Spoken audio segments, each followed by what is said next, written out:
మన డిప్యూటీ ఉప ముఖ్యమంత్రి మిత్రుడు పవన్ కళ్యాణ్ గారు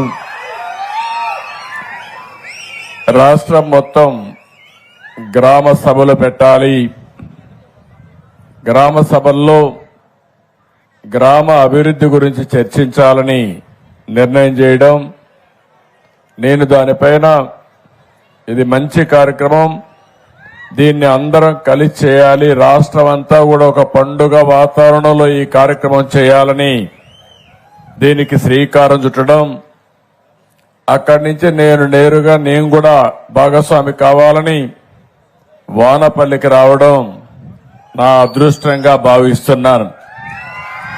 ఇప్పుడే పళ్ళాలమ్మ వారి దర్శనం చేసుకుని ఆశీస్సులు తీసుకుని మీ ఆశీస్సులతో ముందుకు పోదామనే ఉద్దేశంతో ఇక్కడికి వచ్చాను. ఈరోజు మనందరం కూడా ఈ గ్రామ సభలో గుర్తుపెట్టుకోవాల్సింది, రాబోయే రోజుల్లో ఏం చేస్తామో మనం చర్చించుకోవాల్సిన అవసరం ఉంది. ఒక్క విషయం మీరందరూ గుర్తుపెట్టుకోవాలి, ఇక్కడికి వచ్చినప్పుడు ఈరోజు ఈ రాష్ట్రంలో ఒక్కసారి చూస్తే గడిచిన 5 సంవత్సరాలు ఎప్పుడైనా ఒక గ్రామ సభలో కూర్చొని మాట్లాడుకున్న దాఖలాలు ఉన్నాయా అని మిమ్మల్ని అడుగుతున్నా. ఎప్పుడైనా ఒక ముఖ్యమంత్రి ఒక ఉప ముఖ్యమంత్రి మీ దగ్గరికి వచ్చి సాదా సీదాగా వచ్చి కూర్చున్న సందర్భాలు ఉన్నాయా అని అడుగుతున్నా. ఆ రోజు మీరు చూస్తే ముఖ్యమంత్రి వస్తున్నాడంటే మొత్తం చెట్లన్నీ నరికేయాలి. ఇక్కడికి వచ్చుంటే ఈ పల్లాలమ్మవారి దేవాలయంలో మొత్తం చెట్లన్నీ నరికేసేవాడు, అవునా కాదా గుర్తు తెచ్చుకోమంటున్నా. ఆయన వస్తున్నా అంటే పరదాలు కట్టేయాలి. అదే సమయంలో అందరి ఇళ్ల దగ్గర అరెస్ట్ చేసేయాలి, ఎవరు బయట రాకూడదు. ఈ ప్రాంతం అంతా స్కూల్స్ అన్ని మూసేయాలి. అన్ని బస్సులు ఆయన మీటింగుల కోసం రావాలి. ఆడవాళ్ళైతే స్వేచ్ఛగా వచ్చి కూర్చొని మాట్లాడుతున్నారు. ఏమమ్మా అప్పట్లో ఎప్పుడన్నా మీలో నవ్వుముఖం చూశానా అని అడుగుతున్నా మిమ్మల్ని అందరినీ. స్వేచ్ఛ ఉందా అని మిమ్మల్ని అడుగుతున్నా. మిమ్మల్ని బలవంతంగా డాక్రా సంఘాలని బలవంతంగా తీసుకొచ్చి పెద్ద పెద్ద మీటింగులు పెట్టి ఉదయం నుంచి సాయంత్రం వరకు మీకు పనిష్మెంట్ ఇచ్చే రోజులవి. ఆ రోజులన్నీ అయిపోయినాయి. ఓసారి నేను చూశాను, వచ్చిన వాళ్ళు వెళ్లిపోతా ఉంటే పక్కన గోతులు తవ్వే వాళ్ళు పారిపోకుండా. ఇది ప్రజాస్వామ్యమా లేకపోతే డిక్టేటర్ స్వామ్యమా నాకైతే అర్థం కావడం లేదు. నేను అందుకని నేను గాని మిత్రుడు పవన్ కళ్యాణ్ గారు వచ్చిన తర్వాత ఒకే మాట చెప్పాం, చాలా స్పష్టంగా ఆదేశాలు ఇచ్చాం. మాది simple governance, simple government, effective governance. పేద ప్రజలకు న్యాయం చేసే పరిపాలన రావాలని పాలనకు శ్రీకారం చుట్టామని చెప్పి కూడా నేను మీకు తెలియజేస్తున్నా. ఈరోజు గ్రామ సభ అంటే మీరే నిర్ణయించుకోవాలి. ఈరోజు మీ అందరి ముందర ఒక ప్రపోజల్ పెడుతున్నాం. అది పెట్టే మునుపు కొన్ని విషయాలు కూడా మనం మాట్లాడుకోవాలి. ఆ విషయాలు మాట్లాడిన తర్వాత ఏం ప్రపోజల్ పెడుతున్నా నేను ఒక్కసారి మీకు చెప్తాను. ఈరోజు ఒకే రోజు 13,220 గ్రామాల్లో ఇదే మరిగా గ్రామ సభలు పెట్టి ఏమేమి కార్యక్రమాలు చేస్తామో నిర్ణయించే రోజు. దాన్ని చూస్తే చాలా సంతోషం కలుగుతుంది. ఈ సభల ద్వారా దీనికి కూడా ఒక రాజ్యాంగంలోని ఆర్టికల్ 243A ద్వారా గ్రామ సభలు పెట్టాలి. సర్పంచ్ పనిచేయాలన్నా గ్రామ సభలో పెట్టి మీ ఆమోదం తీసుకొని పనిచేయాలి. గ్రామ అవసరాలు ఏమున్నాయో అవే చేయాలి తప్ప కాంట్రాక్టుల అవసరాలు లేదంటే సర్పంచ్ అవసరాలు కాకుండా మీ అవసరాలు ప్రాతిపదిక పైన చేయాలనే ఉద్దేశంతోనే ఈ గ్రామ సభలకు శ్రీకారం చుట్టాం. మహాత్మా గాంధీ జాతీయ ఉపాధి హామీ పథకం, నరేగా, ఈ సంవత్సరం ఈ మీటింగ్ ద్వారా 4,500 కోట్ల రూపాయలకి శాంక్షన్లు తీసుకుంటున్నాం. రాష్ట్రం మొత్తం 87 రకాల పనులకి గ్రామ సభలు ఆమోదిస్తాయి. అవసరమైతే ఇంకా ఎక్కువ డబ్బులు కూడా ఖర్చు పెట్టడానికి అవకాశం ఉంది. ఎప్పుడు కూడా నరేగా అనే కార్యక్రమం ఎంతమంది పని కావాలంటే అంతమందికి పని కల్పించాలి. 100 రోజులు ఉపాధి కల్పించాలి. ఇది ప్రభుత్వ బాధ్యత. దీంట్లో కూడా మీరు చూస్తే ఎంతమంది పని చేస్తే వాళ్ళు చేసిన దాంట్లో లేబర్ ఇచ్చిన తర్వాత ఆ డబ్బుల్లోని 40% పనుల కోసం ఖర్చు పెట్టుకునే పరిస్థితి వస్తుంది. సిమెంట్ గాని స్టీల్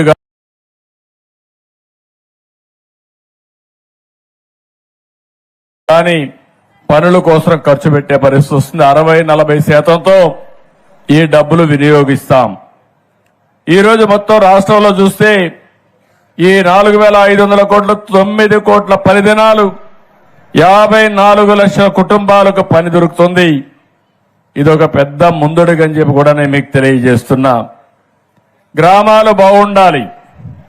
వానపల్లి బాగుంటే అంబేద్కర్ జిల్లా బాగుంటుంది. అదే మరి అంబేద్కర్ జిల్లా బాగుంటే దేశం బాగుంటుంది. గ్రామ అభివృద్ధి గ్రామంతో ప్రారంభించాల్సిన అవసరం ఉంది. మన రాష్ట్రంలో మీరు ఒక్కసారి గుర్తుపెట్టుకుంటే 3,54,000 మంది గ్రామీణ ప్రాంతాల్లో ఉన్నారు. 1,50,00,000 మంది టౌన్స్ లో ఉన్నారు. గ్రామాలు అభివృద్ధి చెందితేనే దేశ అభివృద్ధి అని చెప్పి కూడా నేను మీకు తెలియజేస్తున్నా. అందుకే 14-19 ఒక్కసారి గుర్తు చేసుకోండి, స్వర్ణ యుగం. అవునా కాదా అని మిమ్మల్ని అడుగుతున్నా. సిమెంట్ రోడ్లు గాని అన్ని పనులు చేశాం. అదే సమయంలో 19-24 చీకటి రాజ్యం. ఒక్క పని కాలేదు. ఎక్కడికి పోయినా డబ్బులు నాకైతే అర్థం కావడం లేదు. కడాన నరేగా డబ్బులు కూడా దుర్వినియోగం చేశారు. దొంగ బిల్లులు వేసుకున్నారు. ఇష్టానుసారంగా ఎక్కడికక్కడ సొంత జోబుల్లోకి పోయినాయి తప్ప ప్రజలకు ఖర్చు పెట్టే పరిస్థితి లేరు. అందుకే ఆ రోజు త్రాగునీటికి ప్రాధాన్యత ఇచ్చాం. ఇంకో పక్క పంచాయతీల్లో సిమెంట్ రోడ్లకు ప్రాధాన్యత ఇచ్చాం. ఈ రోజు కూడా మీరు ఒక్క విషయం గుర్తుపెట్టుకోవాలి. ఎమ్మెల్యే ఉన్నారు. నియోజకవర్గ సమస్యల్ని పరిష్కారం చేయడం కోసం ఆయన ఎక్కడికక్కడ ముందుకు వస్తారు. ఎమ్మెల్యే ఎంత ముఖ్యమో అదే సమయంలో గ్రామ సర్పంచ్ కూడా అంతే ముఖ్యం. గ్రామానికి ప్రథమ పౌరుడు గ్రామ సర్పంచ్. ఆ ఎన్నికలు కూడా ఎంత అపహాస్యం చేశారో మొన్న ఎన్నికల్లో మీరు చూశారు. ఎన్నికలు జరగనీయకుండా చేశారు. స్థానిక సంస్థల ఎన్నికల్ని కబ్జా చేశారు. రౌడీజం చేశారు. ఎక్కడో అమరావతిలో ఒక సైకో ఉంటే ఊరూరికి ఒక సైకో తయారై 5 ఏళ్లు ఈ రాష్ట్రాన్ని అతలాకుతలం చేసే పరిస్థితికి వచ్చారు. అవునా కాదా ఒక్కసారి మీరు ఆలోచించుకోవాలి. 5 ఏళ్లు నన్ను కూడా గ్రామాలకు రానియలేదు. ఈరోజు 3 నెలలు దగ్గర అవుతా ఉంది. 80 రోజులైంది. ఎక్కడన్నా మాజీ ముఖ్యమంత్రి గాని వైఎస్ఆర్ కాంగ్రెస్ నాయకులు గాని అడ్డుకున్నామా ఒక్కసారి మీరు ఆలోచించండి. నేను ఒకటే ఆలోచిస్తున్నాను. ఇలాంటి వ్యక్తులు ఈ సమాజానికి చేటు. అయినా కూడా ఆ ఉద్యమం మీ దగ్గర నుంచి రావాలి. మొన్న ఎన్నికల్లో నేను చూశాను. తెలుగుదేశం పార్టీ పెట్టి 42 సంవత్సరాలు అయింది కానీ మొట్టమొదటిసారిగా 93% గెలిపించి బ్రహ్మరథం పట్టింది. ఈ ప్రజానీకమే బ్రహ్మరథం పట్టారు. అన్ని జిల్లాల్లో 100కు 100% గెలిపించారు. 57% ఓట్లేశారు. అంటే అవతల పాలన ఎంత మీకు బాధ కలిగించిందో, ఎన్ని అసౌకర్యాలు కలిగించాయో అది ఒక ఉదాహరణ మాత్రమే. దరిద్రం మా తమ్ముడు చెప్పినట్టు బాధ కాదు, దరిద్రం రాష్ట్రానికి పట్టినటువంటి ఒక శని. తమ్ముళ్ళు ఒక్క విషయం గుర్తుపెట్టుకోవాలా మీరు. ఇప్పుడు కూడా భూతం ఉంది.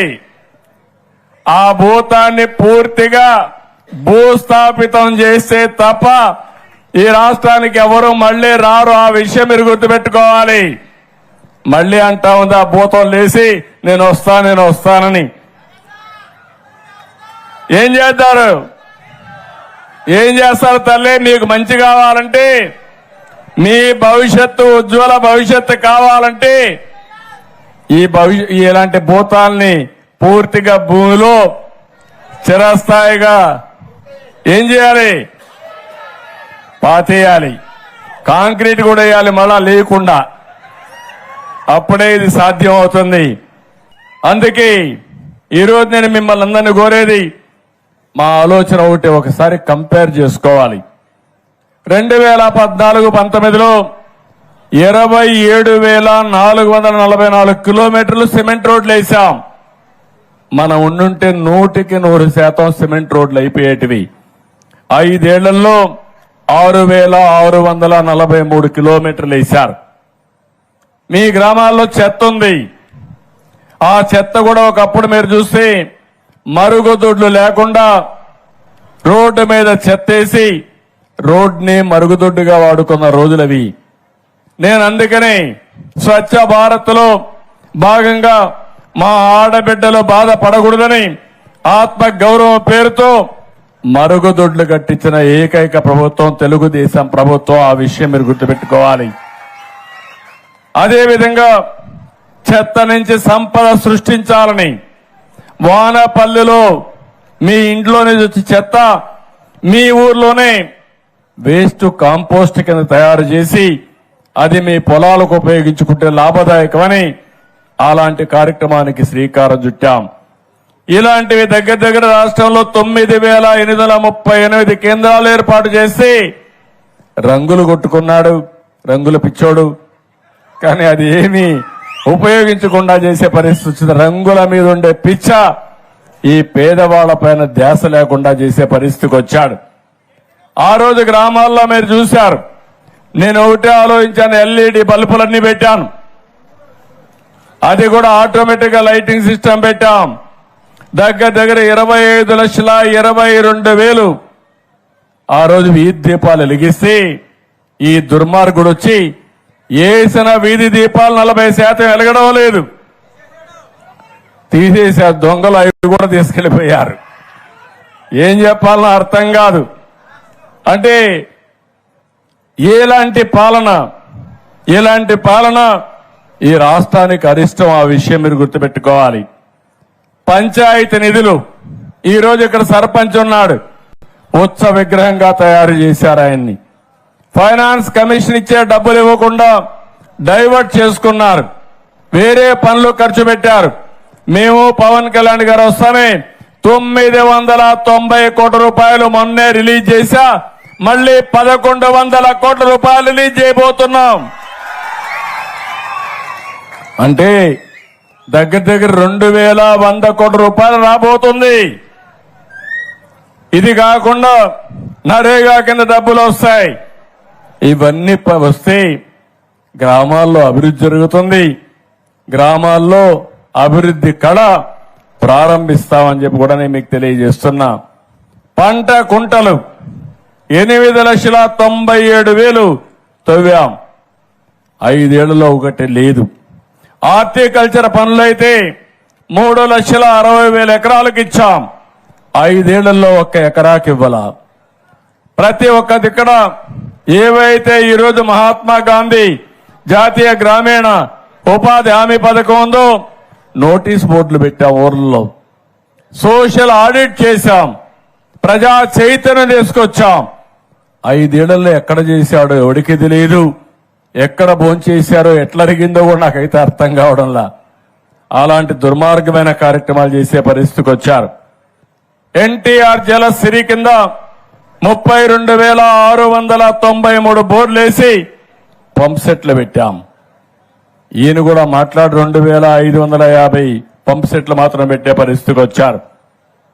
ఆ రోజు మీరు చూస్తే ఓడీఎఫ్కి వెళ్ళాం. 18లోనే ఓడీఎఫ్ డిక్లేర్ చేసి ఓడీఎఫ్ ప్లస్ అనే కార్యక్రమంతో ముందుకు పోతే కనీసం వచ్చిన డబ్బులు స్వచ్ఛ భారత్లో ₹1 ఖర్చు పెట్టుకునే పరిస్థితులు లేరు. అందుకే నేను మిమ్మల్ని అందరినీ ఒకటే కోరుతున్నా, ఈరోజు రాబోయే 5 సంవత్సరాల్లో 17,500 కిలోమీటర్లు సిమెంట్ రోడ్లు అయిపోతున్నాం. ఈరోజు ఈ గ్రామంలో వానపల్లిలో ఒకటే హామీ ఇస్తున్నా, ఈ 2-3 ఏళ్లలో ప్రతి ఒక్క వీధికి సిమెంట్ రోడ్ వేసే బాధ్యత మాది. మట్లో తిరిగే పని లేదు. ఏం తమ్ముడు,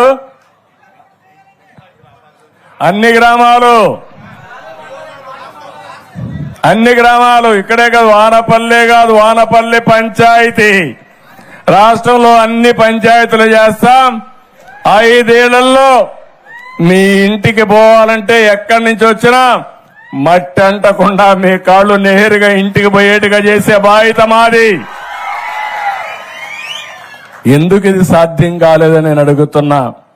ఇంకో పక్క మీరు ఒకసారి చూస్తే ఇది అవుతానే సిమెంట్ డ్రైన్స్, ఏవైతే గ్రామంలో మురికి కాలువలు కావాలి, మురికి కాలువలు లేకపోతే సిమెంట్ రోడ్లు వచ్చిన తర్వాత ఆ నీళ్లని ఇంటి ముందరుంటే చాలా భయంకరంగా ఉంటుంది.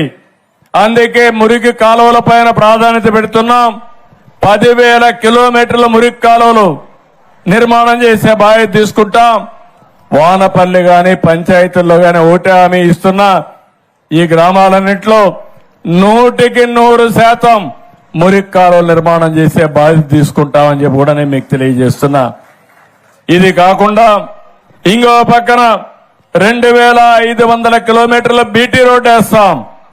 4 లక్షల ఎకరాల్లో నరేగా పనులు చేస్తాం. 5 లక్షల పంట కుంటలు దోతాం. ఇవి కాకుండా మీ పశువుల కోసం షెడ్లు కట్టడానికి ఆవులుంటే ఆవులకు గాని, గేదెలుంటే గేదెలకు గాని, మేకలకు గాని షెడ్లు కట్టడానికి ఆ రోజు ఆర్థిక సహాయం చేశాం. మళ్లీ రాష్ట్రంలో ఒక పద్ధతి ప్రకారం చేస్తాం. 1,50,000కు శ్రీకారం చుడతాం. ఈ గ్రామంలో నేను వచ్చాను కాబట్టి 100% ఎవరెవరికి షెడ్లు కావాలో కట్టించే బాధ్యత మాదని మీ అందరికీ హామీ ఇస్తున్నా. ఈ కార్యక్రమమే కాకుండా చెత్త నుంచి సంపద సృష్టించే కార్యక్రమం. మనం చెత్తని రోడ్ల మీద వేసి తగలబెట్టి ఆ వాసన, ఆ స్మెల్ లేకపోతే ఆ పొగ చాలా భయంకరంగా ఉంటాయి. అందుకే నేను ఆలోచించింది, ఆ యొక్క చెత్తను తీసుకెళ్లి ఏవైతే వేస్ట్ కాంపోస్ట్ దగ్గర ఆ షెడ్ లో పెట్టి, కొన్ని దాంట్లో సీసాలుంటాయి, కొన్ని ప్లాస్టిక్ ఉంటాయి, ఇవన్నీ రీసైక్లింగ్ పంపిస్తాం. అక్కడ కాంపోస్ట్ చేసి ఆ ఎరువులు మళ్లీ ఎక్కడ అవసరమైతే అక్కడ ఇచ్చే కార్యక్రమం చేస్తాం. నరేగా కింద దగ్గర 15 కోట్ల నుంచి 21,50,00,000 పని దినాలు పెంచుతున్నాం. కూలీని కూడా రేటు కూడా పెంచుతున్నాం. నేనే ఒకప్పుడు తలసరి ప్రతిరోజు వాళ్ళ ఆదాయం దిన కూలీ నేనే పెంచాను. ఇప్పుడు ఇంకా ధరలు పెరిగాయి. పెరిగిన ధరల కోసం ఇంకా పెంచాల్సిన అవసరం ఉంది. అది కూడా పెంచుతామని చెప్పి కూడా నేను మీకు తెలియజేస్తున్నా. ఇవన్నీ కూడా ఈ కార్యక్రమాలే కాకుండా ఇంకో పక్క మీరు ఒక్కసారి చూసినప్పుడు నేను ఒకటే ఆలోచిస్తున్నాను. ఈ గ్రామ సభలో మీ అందరికీ ఈరోజు గ్రామ సభలో మీకు చాలా అవసరాలున్నాయి. ఆ అవసరాల్ని ఏ విధంగా అటెండ్ చేయాలనో దానికి కూడా ఒక యాక్షన్ ప్లాన్ తయారు చేస్తాం. అది తయారు చేసి ఏ విధంగా చేయాలనో చేయడం కోసం ముందుకు పోతాం. ఇప్పుడు నేను ఒక మాట చెప్పాను, ప్రతి ఒక్క కుటుంబానికి కరెంట్ ఉండాలి, ఇల్లుండాలి, ఇంటి జాగా ఉండాలి. అందుకే ఇంటి జాగా విషయంలో ఒకటే చెప్పాను, ప్రతి ఒక్క కుటుంబానికి గ్రామీణ ప్రాంతాల్లో 3 సెంట్లు, పట్టణ ప్రాంతాల్లో 2 సెంట్లు ఇచ్చే బాధ్యత మాదని మేము చాలా స్పష్టంగా చెప్పాం. ప్రతి ఒక్కరికి ఇళ్లు కట్టిస్తాం. ఇప్పుడే ఆ రోజుల్లో తీసుకున్న నిర్ణయం ప్రకారం ఈ ఊర్లో కూడా ఒక 600 మందికి ఇళ్లు లేవని కలెక్టర్ గారు 610 మంది ఇళ్లు చెప్పాడు. ఈ 610 ఇండ్లు ప్రారంభించి పూర్తి చేపించే బాధ్యత మాదని మీ అందరికీ హామీ ఇస్తున్నా. రాష్ట్రంలో ఏ గ్రామంలో కూడా ఇల్లు లేదనకుండా ప్రతి ఒక్కరికి ఇల్లు కట్టించే బాధ్యత, ఆ ఇంటికి మళ్లీ కరెంటు లేకపోతే కరెంట్ ఇచ్చే బాధ్యత, మంచినీళ్ల కొళ్ళాయి ద్వారా మంచినీళ్లు ఇచ్చే బాధ్యత. ఒకే కార్యక్రమం తీసుకున్నాం. ఎన్నికల్లో మా ఆడబిడ్డలకు హామీ ఇచ్చాను. ఆ హామీ ప్రకారం మీ ఇంటికి కొళ్ళాయి ద్వారా ట్యాప్ ద్వారా సురక్షితమైన మంచినీళ్లు ఇస్తా ఉన్నాం. ఇచ్చే బాధ్యత తీసుకుంటామని మరొక్కసారి మీ అందరికీ హామీ ఇస్తున్నా. ఇది కాకుండా ప్రతి ఒక్క ఇంటికి ఒక మరుగుదొడ్డు ఉండాలి. అదే సమయంలో గ్యాస్ కనెక్షన్ ఉండాలి. తొందరలోనే మా ఆడబిడ్డలకు ఒక మాట ఇచ్చా, ఉచిత గ్యాస్ ఇస్తానని. అది కూడా ఇస్తా, మా ఇచ్చిన మాట నిలబెట్టుకుంటాను. ఇలాంటి కనీస అవసరాలు ప్రతి ఒక్క ఇంటికి ఉండాలి. ఇంకో పక్క ప్రతి ఒక్క గ్రామంలో మీరు ఒకసారి చూస్తే సిమెంట్ రోడ్లు ఉండాలి, మురికి కాలువ ఉండాలి, అదే మరి వీధి దీపాలు ఉండాలి. చెత్త అంతా కూడా కలెక్ట్ చేసి చెత్త నుంచి సంపద సృష్టించి ఎక్కడ కూడా గ్రామాల్లో చెత్త కనపడకుండా ఒక మంచి గ్రామాలుగా తయారు చేయాలి. ఒక చెత్తనే కాదు, మీ ఊర్లో లిక్విడ్ ఉంటుందంటే కాలువలో మురికి కాలువలో మురిగంతా వస్తుంది. దాన్ని కూడా ఏ విధంగా చేయాలనో, ఎక్కడ కూడా దోమలు ఈగలు వాలకుండా మీకు ఆరోగ్యంగా ఉండాలంటే ఆ మురుగునీరు కూడా డిస్పోజ్ చేయాల్సిన అవసరం ఉంది. అది కూడా చేపిస్తానని చెప్పి తెలియజేస్తున్నా. అక్కడి నుంచి నేను ఆలోచిస్తున్నాను, ఈ ఊర్లో మీరు ఎక్కడికి పోవాలన్నా, కొత్తపేటకు పోవాలన్నా, అమలాపురం పోవాలన్నా, కాకినాడ పోవాలన్నా, రేపు పోర్టుకు పోవాలన్నా, ఎయిర్పోర్టుకు రాజమండ్రికి పోవాలన్నా ఒక మంచి రోడ్డు వ్యవస్థ ఏర్పాటు చేసే బాధ్యత కూడా తీసుకుంటాం. మీ గ్రామానికి దగ్గరని ప్రైమరీ హెల్త్ సెంటర్ ఉండేట్టుగా, మీ పశువుల ఆసుపత్రి ఉండేట్టుగా, మీ పిల్లల చదువు కోసం ఏం కావాలనో అవన్నీ చేయడానికి ముందుకు పోతామని చెప్పి కూడా నేను మీకు తెలియజేస్తున్నా. ఇవన్నీ అవసరాలు. ఇవి ఎన్నో సంవత్సరాలుగా చేసుకోలేకపోయాం. ఈ రోజు రోడ్లు చూశారు. 5 సంవత్సరాల్లో ఒక్క పైసా డబ్బులు ఖర్చు పెట్టకుండా అన్ని రోడ్లు గోతులు పడ్డాయి. ఇప్పుడు గోతులు చూస్తామంటే ఏం చేయాలని అర్థం కావడం లేదు. భయంకరంగా దానికి డబ్బులు లేని పరిస్థితి వచ్చింది. 10 లక్షల కోట్ల రూపాయలు అప్పులతో ప్రారంభించాం. జీతాలు కూడా ఇవ్వలేని పరిస్థితి, కనీసం పేదవాడికి పింఛన్ ఇవ్వలేని పరిస్థితి. కానీ మనసుంది ఈ ప్రభుత్వానికి. అదే సమయంలో మీరు ఒక మంచి నిర్ణయం చేశారు. ఆ నిర్ణయం 21 మందిని ఎంపీలు గెలిపించారు ఎన్డీఏకి. ఆ 21 మంది కేంద్రంలో కూడా మన సహకారం కీలకమయ్యే పరిస్థితి వచ్చింది. ఎన్డీఏలను ఉన్నాం. మీరిచ్చిన గుర్తింపు మీ సంక్షేమానికి ఉపయోగించాలని, ఈ రాష్ట్ర అభివృద్ధి కోసం ఉపయోగించాలని ముందుకు పోతున్నాం. అందుకే ఇవన్నీ కూడా ఒక నిర్దిష్టమైన కార్యక్రమాలతో ఈరోజు ఒక దీనికోసం ముందుకు పోయే పరిస్థితికి వచ్చాం. మొన్నే మీరు చూశారు, నేను మొదటిసారి 5 సంతకాలు పెట్టాను.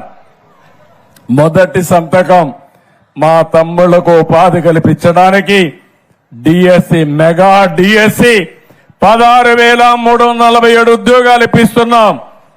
రెండోది పెట్టుబడులు తెస్తాం. నేను ఒక మాట ఇచ్చాను, నా ఆలోచన అంతా ఈ యువతకు ఉపాధి కల్పిస్తే ప్రపంచాన్ని జయించే శక్తి ఈ పిల్లలకుంది, అది చేసి చూపిస్తానని చెప్పి కూడా నేను మీ అందరికీ హామీ ఇస్తున్నా.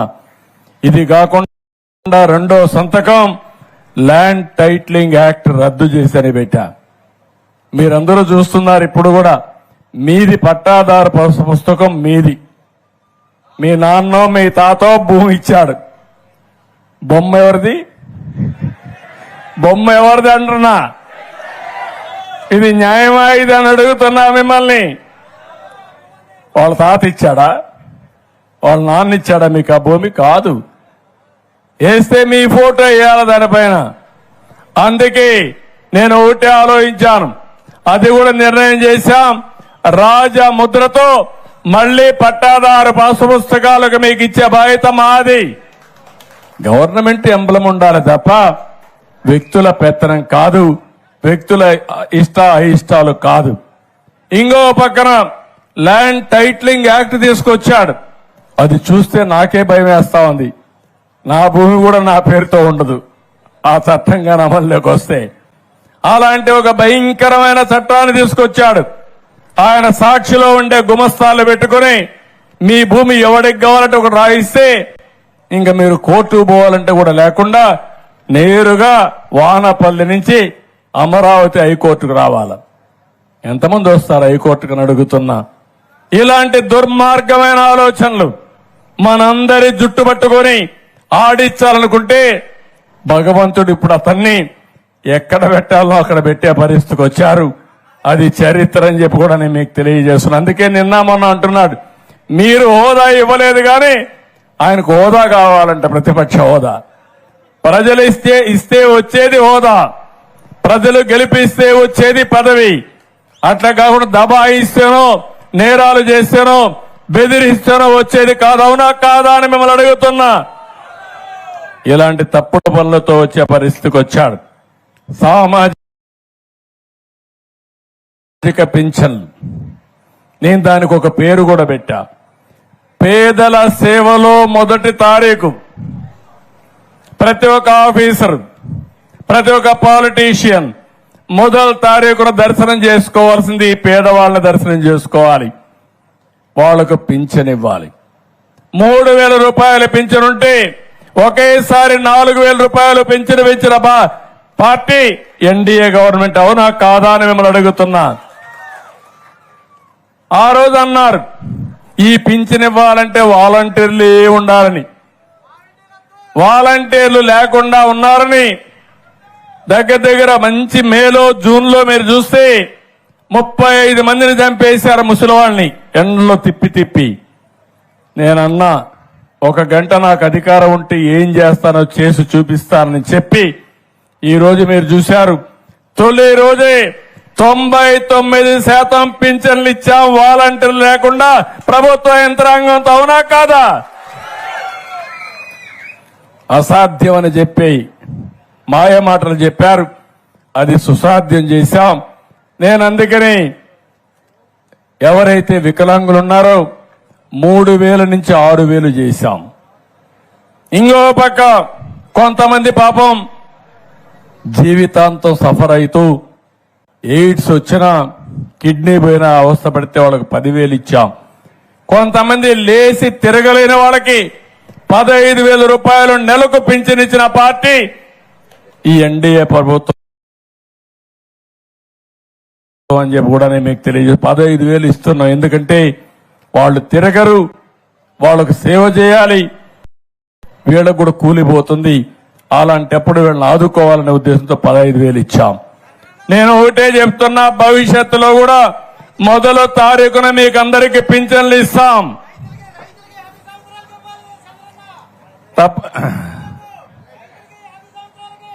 తమ్ముడు డబ్బులు వస్తే అన్ని మీకే ఇచ్చేస్తా. నేను సంపాదించేది కష్టపడి మీకోసరమే.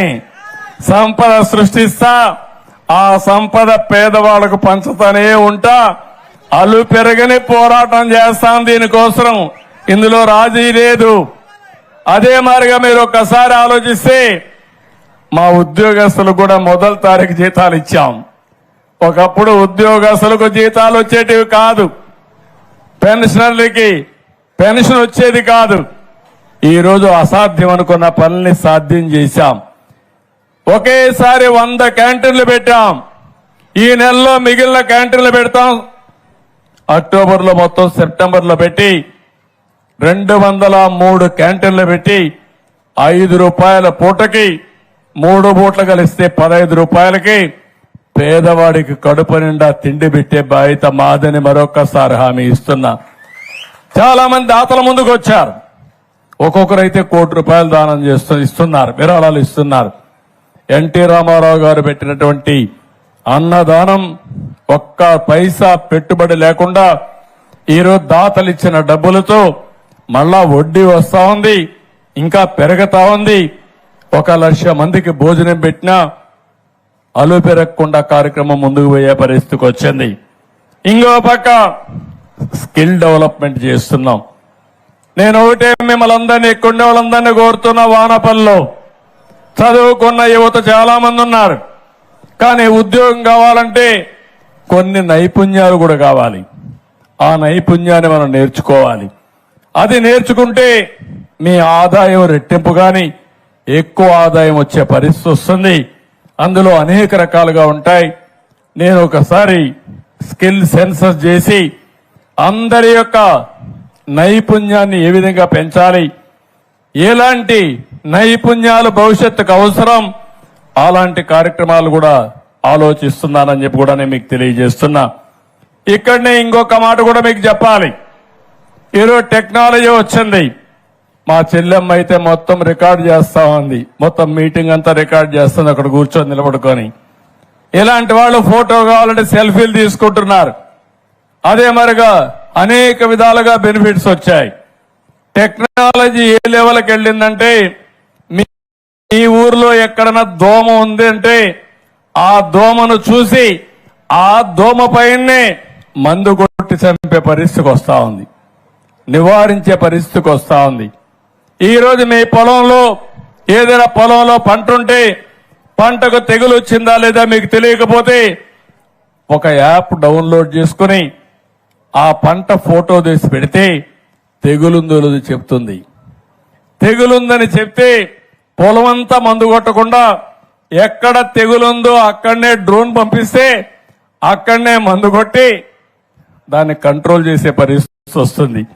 అంటే మీరు గుర్తుపెట్టుకోవాలి, ఈరోజు మనం తినే పంట ఎరువుల పంట, లేకపోతే క్రిమి సంహారక మందులు వేసి అదంతా కూడా మనం తింటున్నాం. అంటే మెడిసిన్స్ అన్ని మన కడుపులోకి పోతున్నాయి.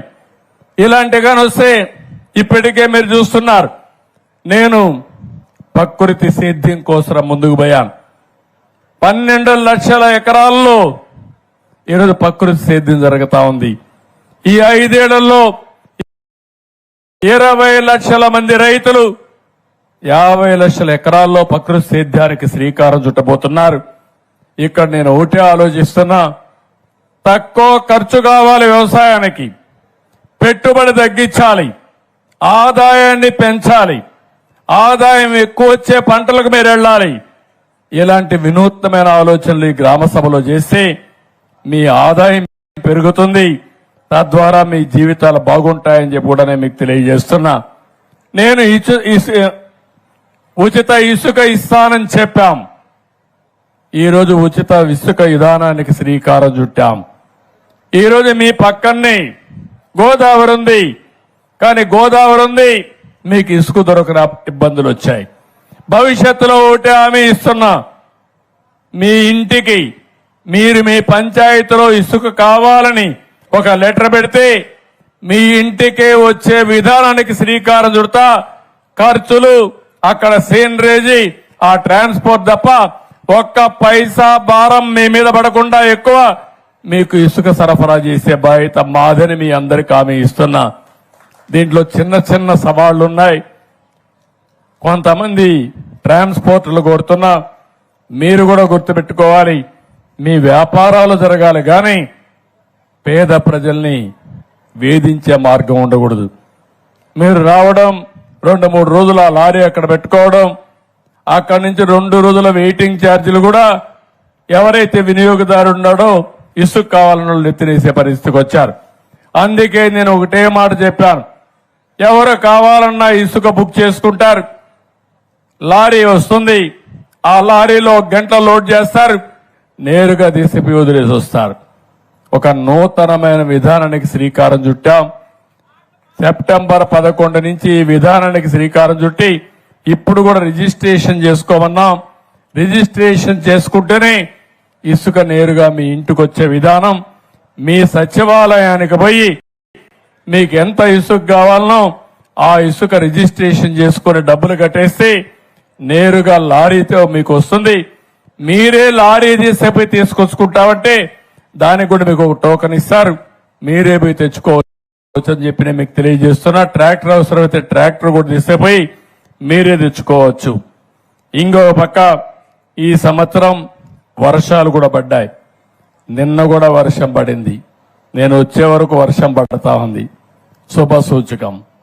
వరుణ దేవుడు కూడా కరుణించాడు.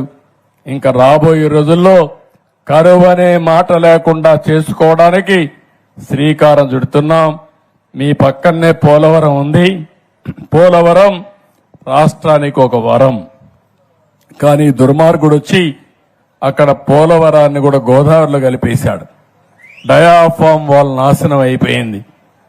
కాఫర్ డ్యాములు దెబ్బతిన్నాయి. గైక్ బండ్ దెబ్బతినింది.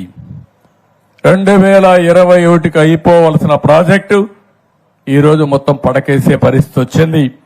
మొన్నే 2 సార్లు ఢిల్లీకి వెళ్ళా. కేంద్ర మంత్రిని కన్విన్స్ చేశాం. ఎక్స్పర్ట్ కమిటీ వేశారు. ఈ దుర్మార్గుడు చేసిన పనికి మళ్ళా డయాఫామ్ వాళ్ళు కొత్తది కట్టాల్సి వస్తా ఉంది. కొత్తది కట్టకపోతే ఒకవేళ ఏదైనా ప్రమాదం జరిగితే తూర్పు గోదావరి జిల్లా, పశ్చిమ గోదావరి జిల్లా 2 కూడా మునిగిపోయే పరిస్థితి, కొట్టుకుపోయే పరిస్థితికి వస్తాయి.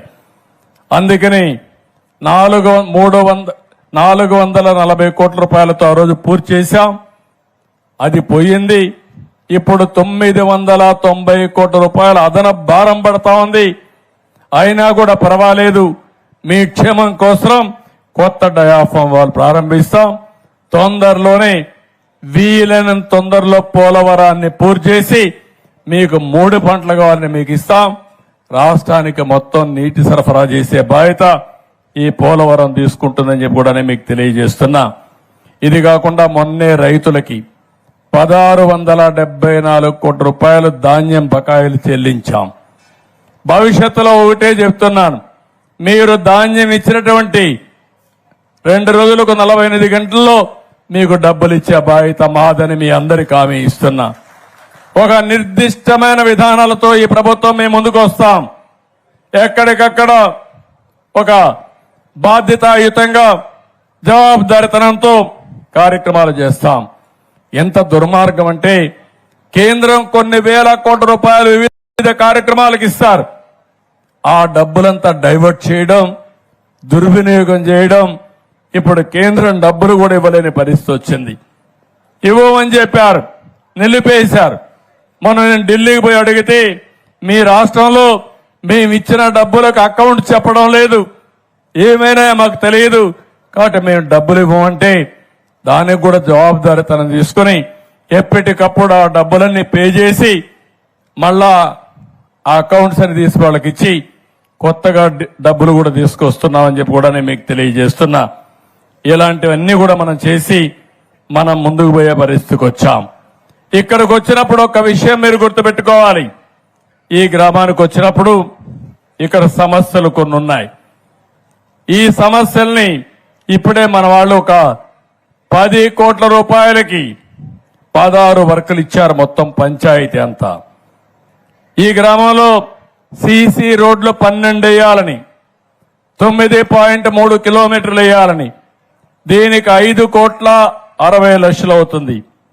అదే మరిగా మురికి కాలువలు 5 చేయాలని, 4.5 కిలోమీటర్లు చేయాలని, దీనికి 2.2 కోట్లు అవుతుంది. అంటే 2,20,00,000 అవుతుంది. ఇది కాకుండా గ్రావెల్ రోడ్లకు 2 కావాలి, 3.5 కిలోమీటర్లు వేయాలి, 35 లక్షలు అవుతుంది. ఇది కాకుండా 10 ఏవైతే నేను చెప్పానో పశువులకు కావలసిన కొట్టాలు వేయడానికి 25 లక్షల రూపాయలు అవుతుంది.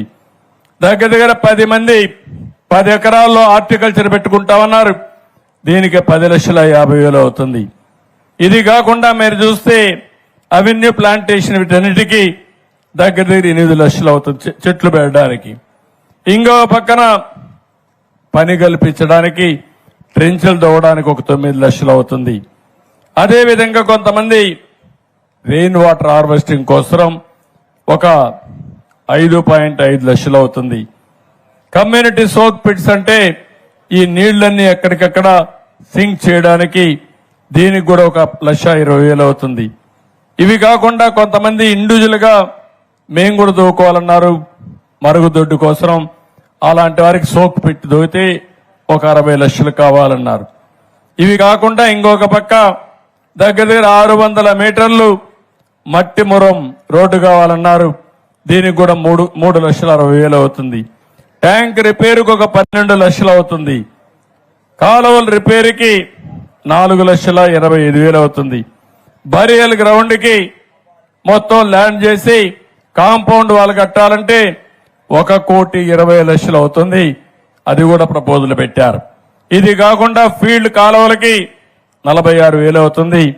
అదే సమయంలో కాంపౌండ్ వాల్స్ కట్టాలన్నారు, 10 లక్షలు అవుతుంది.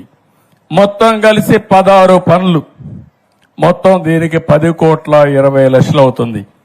మీరందరూ ఒప్పుకుంటే ఈ సంవత్సరం ఈ 16 పనులు అన్ని గ్రామాల్లో పూర్తి చేసి మళ్ళా నెక్స్ట్ గ్రామ సభకు వచ్చే అవకాశం ఉంటుంది.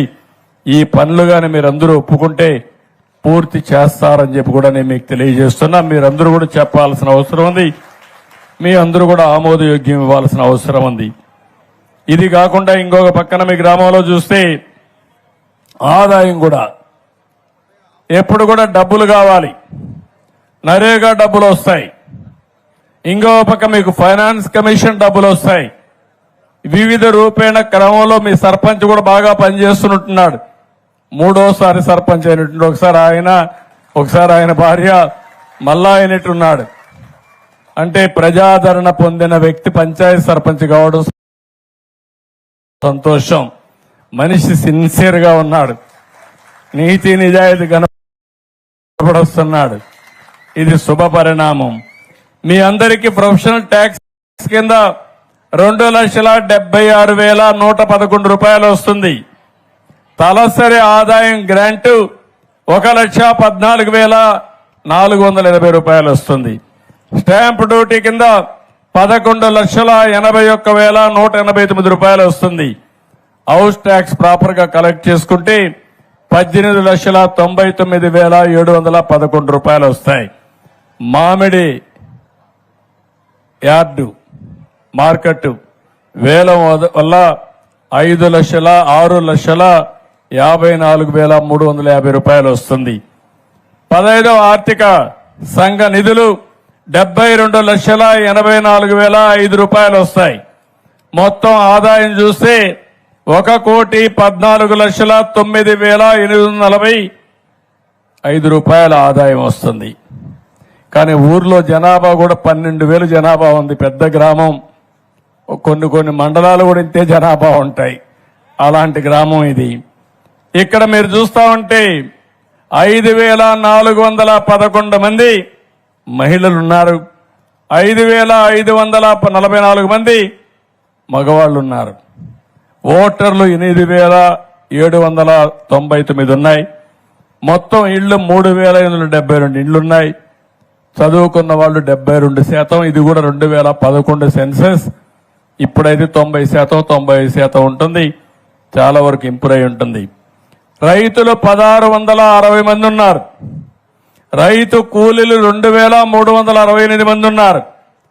దళితులు దగ్గర 3,404 మంది దళితులున్నారు.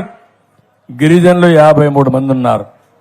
గ్రామంలో భూమి 3,850 ఎకరాలుంది. ఎన్ని కుటుంబాలున్నాయో అంత భూమి ఉంది. అంటే దగ్గర ఒక్కొక్క కుటుంబానికి 1 ఎకరా ఆవరేజ్ వస్తా ఉంది. ఇది ఈ గ్రామంలో ఉండే ఒక అసెస్మెంట్. ఇక్కడ మీరు చూస్తే సెల్ఫ్ హెల్ప్ గ్రూపులు, డాక్రా సంఘాలు నేనే పెట్టాను. ఓసారి నా ఆడబిడ్డలు నన్ను మర్చిపోయారు, కానీ నేను మాత్రం వాళ్ళని ఎప్పుడూ మర్చిపోలేదు. నా మానస పుత్రిక మా ఆడబిడ్డల డాక్రా సంఘాలని చెప్పి నేను మీకు తెలియజేస్తున్నా. ఎంతో మంది వచ్చారు, ఎన్నో ప్రయత్నాలు చేశారు, కానీ మా డాక్రా సంఘాలను ఏమీ చేయలేకపోయారు. మళ్లీ హామీ ఇస్తున్నా, ఈ ఊర్లో 3,335 మంది 316 సొసైటీలున్నాయి. మిమ్మల్ని పైకి తీసుకొచ్చే బాధ్యత మాదని మరొక్కసారి ఆడబిడ్డలందరికీ హామీ ఇస్తున్నా. ఇళ్లన్నీ ఇప్పుడు చెప్పాను, అవన్నీ కూడా పాతవన్నీ పూర్తి చేసి కొత్తగా ఇస్తాం. ప్రైమరీ హెల్త్ సెంటర్ ఒకటి ఉంది. నా మానస పుత్రిక మా ఆడబిడ్డల డాక్రా సంఘాలని చెప్పి నేను మీకు తెలియజేస్తున్నా. ఎంతో మంది వచ్చారు, ఎన్నో ప్రయత్నాలు చేశారు, కానీ మా డాక్రా సంఘాలను ఏమీ చేయలేకపోయారు. మళ్లీ హామీ ఇస్తున్నా, ఈ ఊర్లో 3,335 మంది 316 సొసైటీలున్నాయి. మిమ్మల్ని పైకి తీసుకొచ్చే బాధ్యత మాదని మరొక్కసారి ఆడబిడ్డలందరికీ హామీ ఇస్తున్నా. ఇళ్లన్నీ ఇప్పుడు చెప్పాను, అవన్నీ కూడా పాతవన్నీ పూర్తి చేసి కొత్తగా ఇస్తాం. ప్రైమరీ హెల్త్ సెంటర్ ఒకటి ఉంది. ఎన్టీఆర్ వైద్య సేవ కార్డులు 1283 ఉన్నాయి. విద్యుత్ ట్రాన్స్ఫార్మర్లు అయితే 190 దాకా ఉన్నాయి. అయితే ఈరోజు నేను మీ అందరికీ ఇక్కడికి వచ్చినప్పుడు ఇంకొక విషయం కూడా మీకు చెప్పాలి. జీరో పావర్టీ అంటే ఈ ఊర్లో 100% పేదలు లేకుండా వాళ్ళని పైకి తీసుకొచ్చే బాధ్యత తీసుకోవాలి.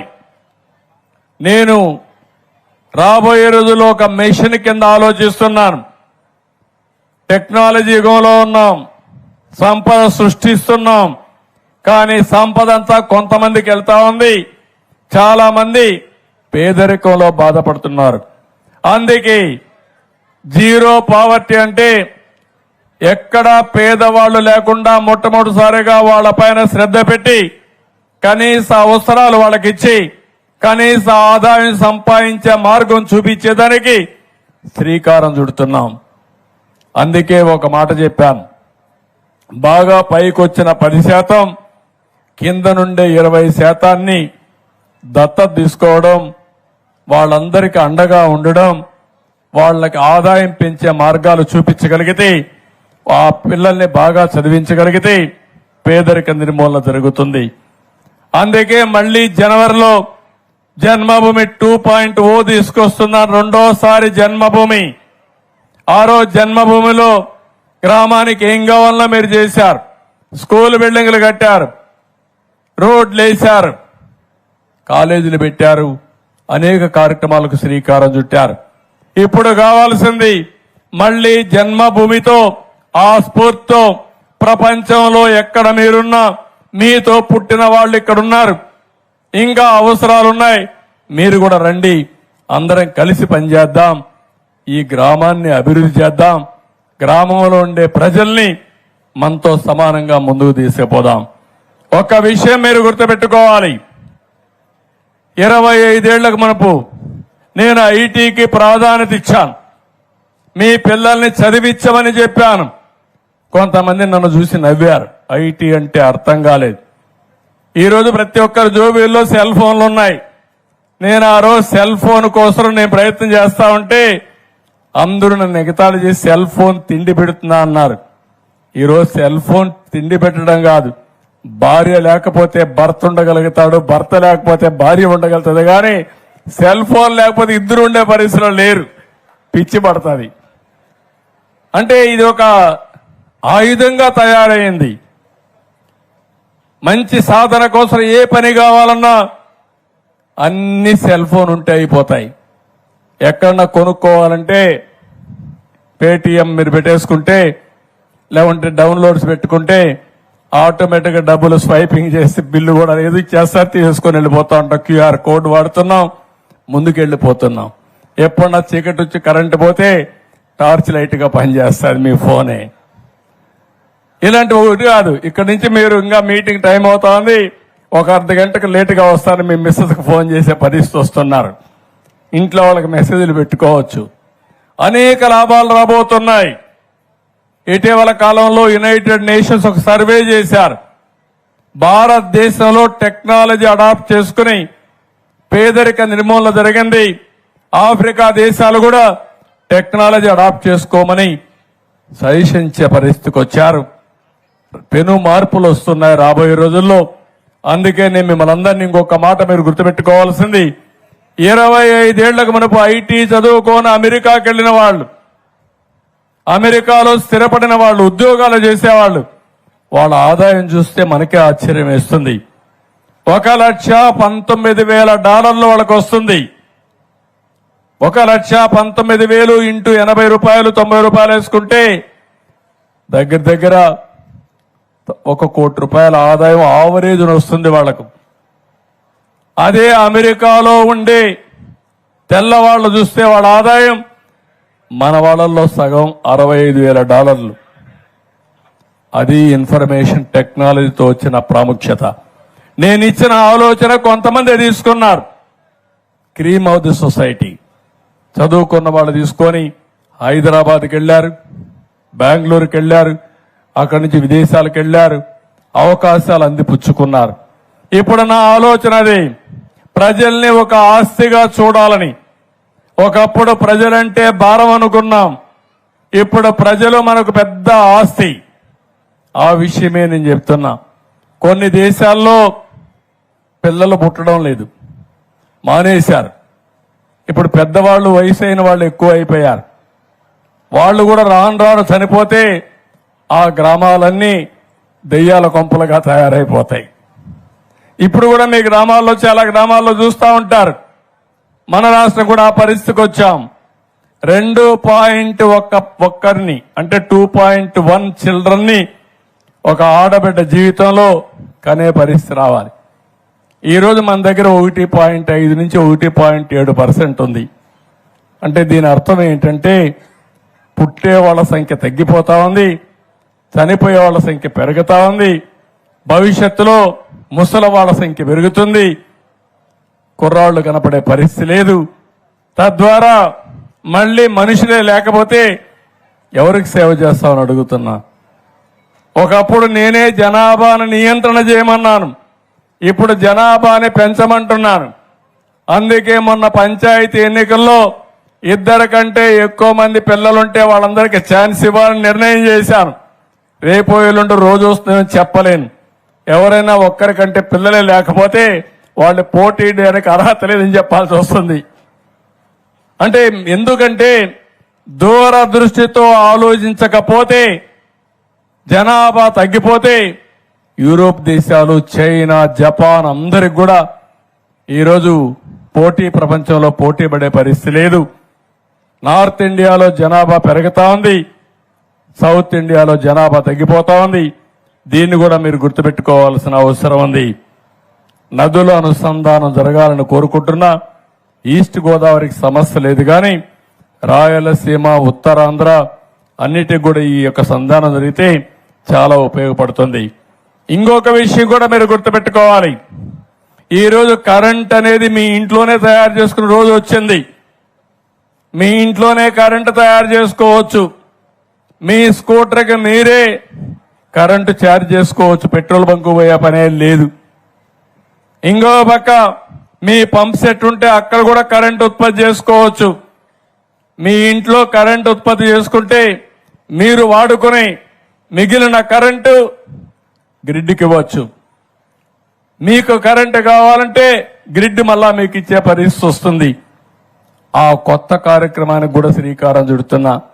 నేను అందరికీ 200 యూనిట్లు కరెంటు ఉచితంగా ఇస్తానని చెప్పాను. ముఖ్యంగా పేదవాళ్ళకి, ఎస్సీలకు, వీళ్ళందరికీ వాళ్ళ ఇంటి మీద ప్యానెల్ పెట్టేసి ఈ యొక్క సోలార్ ప్యానెల్స్ పెట్టి కరెంట్ ఉత్పత్తి చేసి తద్వారా వాళ్ళకి కరెంట్ అందుబాటులో చేసే పరిస్థితి వస్తే అది కూడా మీరు ఏమీ చేయక్కర్లేదు.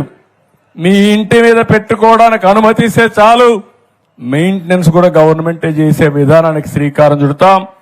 అది ఒక వ్యవస్థను పెడతాం. ఇది చేస్తే ఈరోజు కరెంట్ అంతా ఎక్కడి నుంచో వస్తా ఉంది, ట్రాన్స్మిషన్ లాసెస్ ఉన్నాయి. మీ ఇంట్లోనే కరెంట్ ఉత్పత్తి చేసి మీరే వాడితే 1% గాని 0.5% గాని కరెంటు లాసులు రావు. దీనివల్ల గణనీయంగా రాబోయే రోజుల్లో కరెంటు ఛార్జీలు పెరుగుతాయి. చాలా మార్పులు వస్తున్నాయి. ఈ కరెంటు సోలార్ గాని, గాలితో వచ్చే కరెంటు గాని, పంప్డ్ ఎనర్జీ అంటే హైడల్ కరెంటు చూస్తాం. ఈ రోజు నీళ్లు పైకి తీసిపోయి అదే నీళ్లు వదిలిపెట్టి మళ్ళా కరెంటు తయారు చేసి ఎప్పుడైనా మనకు అవసరమైనప్పుడు మళ్ళా కరెంటు ఉత్పత్తి చేసుకునే పరిస్థితి వస్తుంది. ఇలాంటి వినూత్నమైన ఆలోచనలు వస్తున్నాయి. ఇవన్నీ ఒక ఎత్తు అయితే, ఇంకొక పక్క మీ అందరినీ కోరేది ఒకటే. నేను ఈరోజు ఈ గ్రామ సభలో కూర్చున్నాం. నేను కొన్ని ఆలోచనలు ఇచ్చాను. గ్రామ అవసరాలు, కుటుంబ అవసరాలు, కనీస ఇన్ఫ్రాస్ట్రక్చర్ అవసరాలన్నీ తీర్చేస్తాం. ఇక్కడ కావాల్సింది ఉపాధి కల్పించాలి.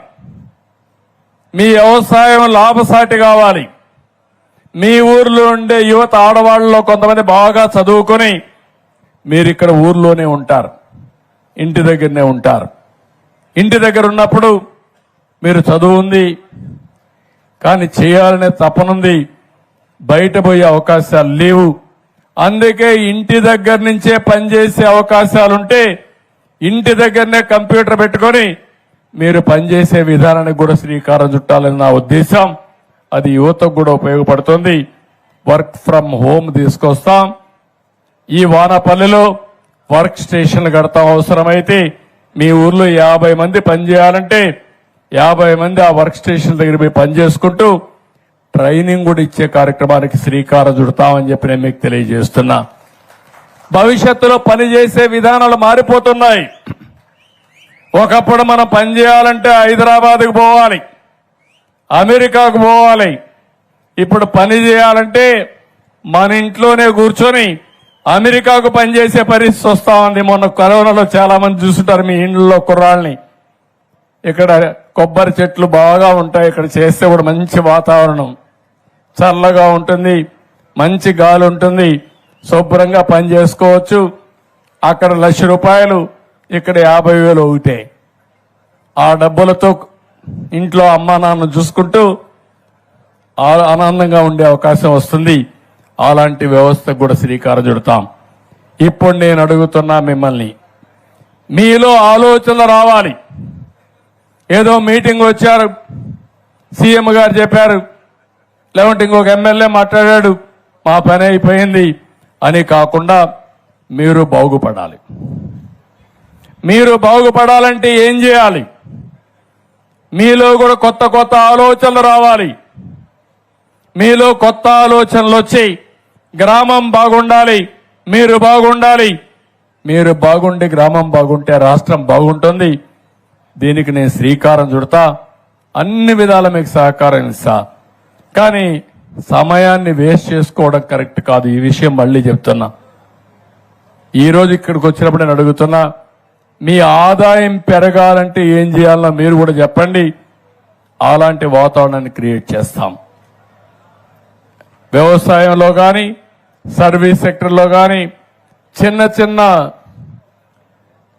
వ్యవసాయ ఆధార పరిశ్రమలు పెట్టడం కానీ, ఇది కూడా గుర్తుపెట్టుకోవాలి.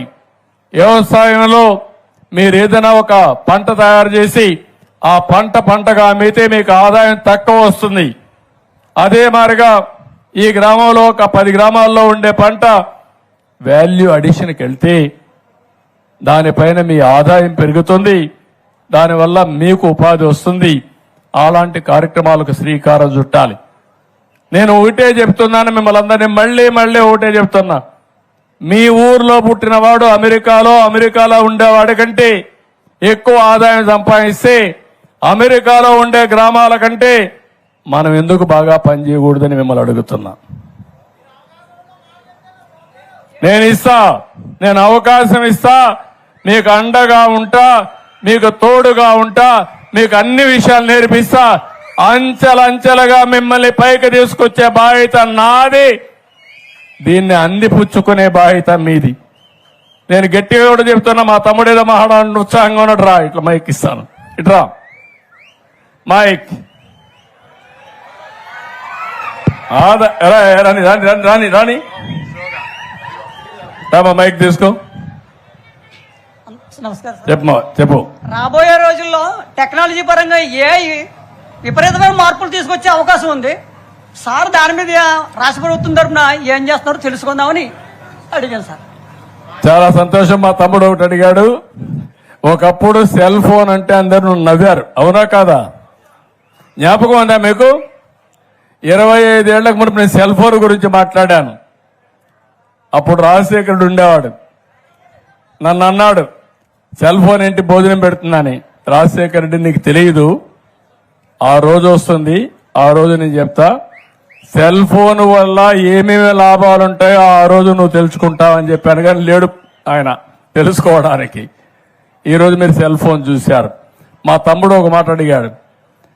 మొన్న నేను ఢిల్లీకి వెళ్ళాను. మన మంత్రి రామ్మోహన్ నాయుడు ఉన్నాడు. ఆయన సెంట్రల్లో సివిల్ ఏవియేషన్ మంత్రి. ఆయన దగ్గరనే డ్రోన్స్ అన్ని కూడా ఆయన ఆధ్వర్యంలో ఉన్నాయి. ఇప్పుడు 3 విషయాలు మీరు గుర్తుపెట్టుకోవాలి. ఇప్పుడు నేను సెల్ ఫోన్ చెప్పాను మీకు.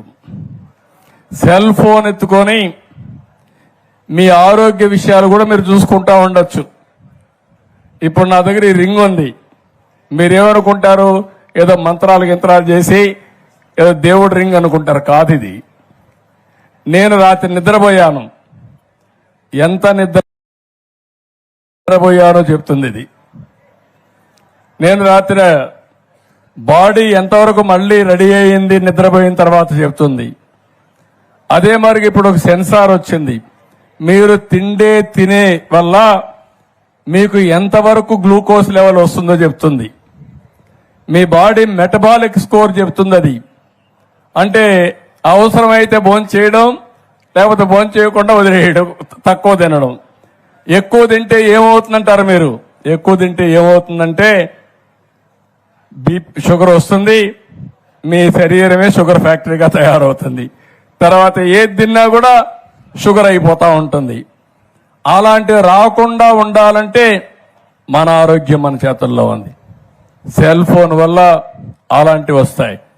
ఇంకొక పక్క చెప్పాను, మీ పొలాన్ని దగ్గరికి వెళ్ళి నేరుగా సెల్ ఫోన్లో ఒక యాప్ డౌన్లోడ్ చేసుకుని తద్వారా నేరుగా మీ పొలంలో పెస్ట్ వచ్చిందా లేదా మీరే చూసుకునే పరిస్థితి వస్తుంది. ఇవి సెల్ ఫోన్ వల్ల చాలా యాప్లు వచ్చేస్తున్నాయి. అలాంటి యాప్లన్నీ పెట్టుకుంటే ఇక్కడ మీరు చూపిస్తే క్లౌడ్కి వెళ్ళిపోయి అక్కడి నుంచి మొత్తం అనలైజ్ చేసి ఇప్పుడు మీరు ఒక ఫోన్లో మీరు చూస్తే చాట్ జీపీటీ వచ్చింది. మీకు తెలియకపోవచ్చు విషయాలు. అందులో మీరు ఒక్క మాట వాడితే దేశ రాజధాని ఏదంటే అది చెప్పేస్తుంది. ఈ 90 రోజుల్లో ముఖ్యమంత్రి చంద్రబాబు నాయుడు ఏం పనులు చేశాడో చెప్పమంటే అది మొత్తం మీకు చెప్పేసే పరిస్థితికి వస్తుంది. అంటే ఒక టెక్నాలజీ ఎంత వచ్చేసిందంటే మీరు గుర్తుపెట్టుకోవాలి, ఇలాంటి చాలా వచ్చేస్తున్నాయి. ఒకప్పుడు ఐటీ, ఇప్పుడు ఆర్టిఫిషియల్ ఇంటెలిజెన్స్. అంటే ఈరోజు డేటా పెట్టితే ప్రతి ఒక్క విషయాన్ని నెక్స్ట్ ఏం జరగబోతుందో, ఎలాంటి విషయాలు ఉన్నాయో చెప్పే పరిస్థితికి వస్తుంది. ఇప్పుడు కెమెరాలు ఉన్నాయి. మా తమ్ముడు చెప్తున్నా, మనం కెమెరాలన్నీ పెడుతున్నాం. 14,000 కెమెరాలు పెట్టాను నేను. ఆ కెమెరా ద్వారా ఎవరైనా రోడ్లో రాంగ్ సైడ్ పోతే ఇది ఐడెంటిఫై చేసేస్తుంది. అదే మరి రాంగ్ పార్కింగ్ చేస్తే రికార్డ్ చేస్తుంది.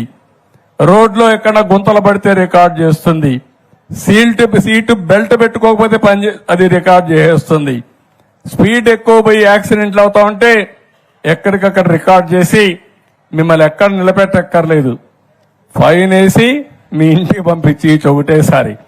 అది కూడా మీరు కట్టకపోతే ఆటోమేటిక్ గా రోడ్డు మీదకి వస్తాను ఆ వెహికల్ సీజ్ చేసే అవకాశాలు ఉంటాయి. అంటే నేను ఒక్క విషయం కాదు, అది ఆ విధంగా దొంగలు ఎవరైనా నోటబుల్ క్రిమినల్స్ ఉంటారు, రౌడీ షీటర్స్ ఉంటారు, వాళ్ళ అన్ని కంప్యూటర్లో ఉంటాయి. ఆయన ఎక్కడన్నా షాప్ లో పోతే ఆ షాప్ లోకి వచ్చారని పోలీసులు తెలిసిపోతుంది. అక్కడి నుంచి రోడ్డు మీదకి వస్తే ఎక్కడున్నాడో చూస్తానే ఐడెంటిఫై చేస్తుంది. తద్వారా పోలీసు వ్యవస్థ కూడా, ఇంతమంది పోలీసులు అవసరం లేదు, అందుకే చెప్తా ఉంటా పోలీసులకు కూడా, పోలీసులు స్మార్ట్ గా పనిచేసే పరిస్థితి రావాలి. విజిబుల్ పోలీసింగ్ ఉండాలి, ఇన్విజిబుల్ పోలీసులు ఉండాలి. ఇప్పుడు అందుకే ఆ తమ్ముడు చెప్పినట్టు డ్రోన్స్ వచ్చాయి. డ్రోన్స్ ఏం చేస్తున్నాయంటే హాస్పిటల్కు మందు కావాలంటే జిల్లా హాస్పిటల్ నుంచి ప్రైమరీ హెల్త్ సెంటర్ కి డ్రోన్లో వచ్చి ఇచ్చేసి వెళ్ళిపోతుంది. అదే మరి మీ పొలంలో పంటలో ఎక్కడన్నా పెస్ట్ ఉంటే నేరుగా పోయి చూస్తుంది. అది చూసి ఫలాంది ఇక్కడనే ఉంది చెప్తుంది. దాని మీదనే మళ్లీ మందు కొట్టి దాన్ని ఎరాడికేట్ చేసి అయ్యిందా లేదా కూడా రికార్డ్ చేసుకొని మళ్ళా చెప్తుంది. ఎక్కడన్నా మస్కిటోస్ ఉంటే అక్కడికే పోయి అక్కడే మందు కొట్టి మస్కిటోలు దోమలు నివారిస్తుంది.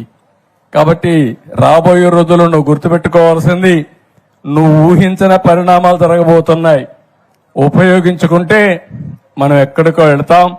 అది తెలుగువాడి సత్తా, అది ప్రారంభించింది తెలుగుదేశం పార్టీ. ఆ విషయం మీరు గుర్తుపెట్టుకోవాల్సిన అవసరం ఉంది. దీనికి ఒక ఆర్కిటెక్చర్ తయారు చేస్తున్నాను. మా ఆఫీసర్లు కూడా నేను వాట్సాప్ గ్రూపులు పెడుతున్నా. అంటే ఎక్కడన్నా నా దృష్టికి ఒక పని వస్తే, ఒక నెగటివ్ వస్తే నేను సీఎంఓలో పెడితే, సీఎంఓలో మంత్రి వరకు పెడితే, మంత్రి కలెక్టర్ గాని కన్సర్న్ లాస్ట్ మైల్ చెప్పి 1 గంటలో చర్యలు తీసుకున్నట్టుగా వచ్చేస్తున్నాయి. అంటే ఇంకేమి ఎక్స్క్యూజ్ లేదు. ఇలాంటి వేరియస్ వ్యవస్థలను క్రియేట్ చేసి అయితే అర్థం చేసుకోవాలి. ఇది చెయ్యాలంటే కొంచెం టైం పడుతుంది. నేను మళ్ళీ ఎక్కువ ఫోర్స్ చేస్తే, అందుకే ఒక మాట అన్నా, 95 CBN అన్నా, 95 CBN అన్నా. అప్పుడు నేను ఇప్పుడు రాబోయే రోజుల్లో కూడా ఎక్కడ సమస్య ఉంటే అక్కడికే వస్తా, సర్ప్రైజ్ ఇన్స్పెక్షన్ కి అక్కడికే వచ్చి సమాధానం అడుగుతా మా ఆఫీసర్లని. అలాంటి విధానానికి శ్రీకారం చుడదాం. ఇవన్నీ సాధ్యం. నేను ఎందుకు మీకు ఒక మాట చెప్తున్నానంటే, మొన్న కూడా నేను ఒక మాట చెప్పాను మీ అందరికీ నీతి ఆయోగ్ మీటింగ్ లో. 2047 భారతదేశం నెంబర్ 1 గానే నెంబర్ 2 అవుతుంది. 2029కి ప్రపంచంలో భారతదేశం 3వ స్థానంలోకి వస్తున్నాం. బాగా పనిచేస్తే నెంబర్ 1కి వస్తాం. ఆంధ్రప్రదేశ్ రాష్ట్రం భారతదేశంలో నెంబర్ 1 గా ఉండాలి. ప్రపంచంలో ఇండియన్స్ నెంబర్ 1 గా ఉంటారు. అందులో తెలుగువాడు అగ్రస్థానంలో ఉండాలనేది నా లక్ష్యం. దానికోసం పనిచేస్తున్నా.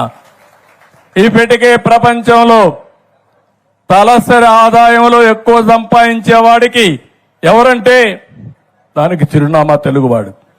ఎన్నేండ్లు? 25 ఏళ్లు. హైదరాబాద్ ఎప్పుడు ప్రారంభించాం తమ్ముళ్ళు? 95 కదా. 95కు ముందు 95 తర్వాత వ్యత్యాసం ఉందా లేదా అని మిమ్మల్ని అడుగుతున్నా. వానపల్లి ఎందుకు తయారు చేసుకోవాలా మరిగా? ఏంటి మనం తక్కువ? కానీ తక్కువ కాదు, కానీ మీ ఆలోచనలో తక్కువగా ఉంది. నేను చెప్తే మీ అందరికీ ఈయన ఇట్లనే మాట్లాడతాడులే, ఈయన ఏదో చెప్తా ఉంటాడు, గాల్లో మేడలు కడతాడు, గాల్లో మేడలు కట్టలా. నేను రాబోయే రోజుల్లో ఏం జరగబోతుందో 20 ఏళ్లకి ముందుగానే చెప్పి మిమ్మల్ని అందరినీ అప్రమత్తం చేయడం మా బాధ్యత. చేస్తా. ఈసారి గట్టిగా ఉంటా. 5 ఏళ్లలో మీరు ఊహించని అభివృద్ధి చేసి నా నిజాయితీ నిరూపించుకుంటా. మిమ్మల్ని పైకి తీసుకొచ్చే బాధ్యత మాది. ఈ కూటమిది నాది గాని, పవన్ కళ్యాణ్ గారు గాని మీరు మమ్మల్ని చూస్తున్నారు. మేము ఏ విధంగా పనిచేస్తున్నామంటే, ఈ రాష్ట్రానికి మంచి జరగాలి, మమ్మల్ని నమ్ముకున్న ఈ జాతి పైకి రావాలని ఏకైక లక్ష్యంతో పనిచేస్తున్నాం. ఇది సాధ్యం, చేస్తాం. ఇంకెవరన్నా ఉంటే డౌట్లు ఉంటే మీరు రండి నాకు చెప్పడానికి. చెప్పు, ఇట్రా, నువ్వు రా, ఎగిరెగిరి పడుతున్నామ్మా. ఇంకెవరన్నా ఉంటే మాట్లాడండి.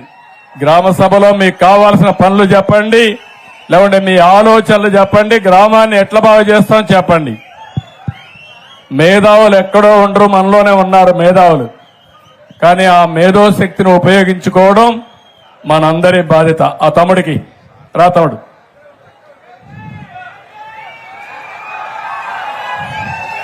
ఏం తమ్ముడు రా, మైక్ తీసుకో, మైక్. వానపల్లి అందరికీ కూడా నమస్కారం అండి. అలాగే గవర్నర్ ముఖ్యమంత్రి గారు, అలాగే మన ప్రెసిడెంట్ అయిన పల్లి భీమారావు గారు, ఎమ్మెల్యే అయిన సత్యానందరావు గారు, వైస్ ప్రెసిడెంట్ అయిన మన వీరేష్ గారు, అందరికీ కూడా నమస్కారం అండి. మన ఊరికి ముఖ్యంగా కావాల్సింది ఆడబిడ్డలందరికీ కూడా ఒక పని చేయడానికి ఒక ఫ్యాక్టరీ కావాలి సార్. ఎందుకంటే ఇక్కడి నుంచి కండవిల్లి వెళ్తున్నారు సార్. ఒక 4-5 గంటల జర్నీ చేయాలి సార్. 8 గంటల నుంచునే పని చేస్తారండి కండవిల్లి ఫ్యాక్టరీలో సార్, దూది ఫ్యాక్టరీ సార్. దాని వల్ల ఇక్కడ ఆడవాళ్ళందరికీ కూడా వద్దు ఆ పని చేయొద్దు, ఆ పని చేయొద్దు. ఈ పక్క వచ్చాను, ఈ పక్కన ఉండే చెప్పని ఆయన చెప్పని సార్. చెప్తాం. ఆడవాళ్ళందరికీ కూడా సార్ ఊపిరితిత్తులో చాలా కంప్లైంట్ సార్. వీళ్ళ చెప్పడం లేదు కానీ ముసలి వాళ్ళ దగ్గర నుంచి ఇక్కడ ఉన్న అమ్మాయిలు 10th క్లాస్ చదివిన సరైన ఉద్యోగాలు లేవు సార్. ఉద్యోగాలు లేక కండవిల్లి ఫ్యాక్టరీలో నానా ఇబ్బందులు పడుతున్నారు సార్. మా ఊరు వాడవాళ్ళు కానీ, కొత్తపేట, వానపల్లి గ్రామ పంచాయతీలో ఉన్న వాళ్ళందరూ కూడా నరకం అనిపిస్తున్నారు సార్. ఇక్కడ నుంచి 3 షిఫ్ట్లు సార్. ఎలా అంటే పొద్దున్నే 4 గంటలకు లేచి 6 గంటలకు బస్సు ఎక్కాలి సార్. 6 గంటలకు వెళ్తే అక్కడికి వెళ్ళేటప్పటికి 7-8 అవుతుంది సార్. 8 గంటల నుంచి మళ్ళీ తిరిగి వచ్చేవారు కూడా నుంచునే పని చేయాలి. ఇక్కడ ఉన్న ఆడవాళ్ళందరూ కూడా అదే పరిస్థితి. అలాగే మా రైతన్నలు సార్, ముఖ్యంగా మా గోదావరి నియోజకవర్గానికి వెన్నుముక్క అయినటువంటి రైతన్నందరూ కూడా గోదావరి వస్తే నిజంగా ఎంత నాశనం అవుతున్నారంటే ఏ ప్రభుత్వం ఈ 5 సంవత్సరాలు కూడా ఏ ప్రభుత్వం పట్టించుకోలేదు. వైఎస్ఆర్సీపీ ప్రభుత్వం మా గోదావరి దగ్గర నుంచి వీడియోలు మీరు చూసారో లేదో తెలియదు సార్. ఇక్కడ వరకు కూడా మునిగిపోయి నరకం అనిపించారు సార్. ఎందుకంటే మాది కిల్లికొట్ట అక్కడే సార్, ఏడుకొట్ట మీద. మా గోదావరి రైతులందరూ కూడా మా దగ్గరకు వస్తారు కాబట్టి చెప్తున్నాను. అలాగే ఇంకో విషయం, ఇక్కడ ఉన్న ఆటో యూనియన్ సార్, నా ఈ ఆటో యూనియన్ పేషెంట్ సార్, నా పేరు రేజ్ నాయుడు. అలాగే మీరు ముఖ్యంగా ఆడవాళ్ళందరికీ కూడా ఫ్రీ బస్ పెట్టారు సార్. దానికి అభినందించాలి సార్ నిజంగా. ఎందుకంటే మామూలు విషయం కాదు సార్, అది చాలా కోట్లతో కూడుకున్న విషయం. మా ఆడవాళ్ళ అక్క చెల్లెములు అందరూ కూడా చాలా బాగుండాలని మీరు ఈ పథకం పెట్టారు సార్. అలాగే మా ఆటో యూనియన్ దగ్గర ఒక 5 లక్షల మంది సార్ తూర్పుగోదావరి జిల్లాలో. 5 లక్షల మందికి కూడా మీరు ఏదోలాగా, ఎందుకంటే మామూలుగా ఏదో 10th ఫెయిల్ అయ్యో లేకపోతే ఏదో చేసో కాదు సార్. ఖచ్చితంగా డిగ్రీ చదువుకున్న వాళ్ళు కూడా ఆటో తోలుకుంటున్నారు సార్. అలాగే ఇక్కడ జరిగిన ఒక 5 సంవత్సరాలు మీకు నరకం చూపెడతాను సార్. నిజంగా ఈ 5 సంవత్సరాలు నరకం చూపెడతాను సార్. 5 సంవత్సరాలు నరకం చూపించారు సార్.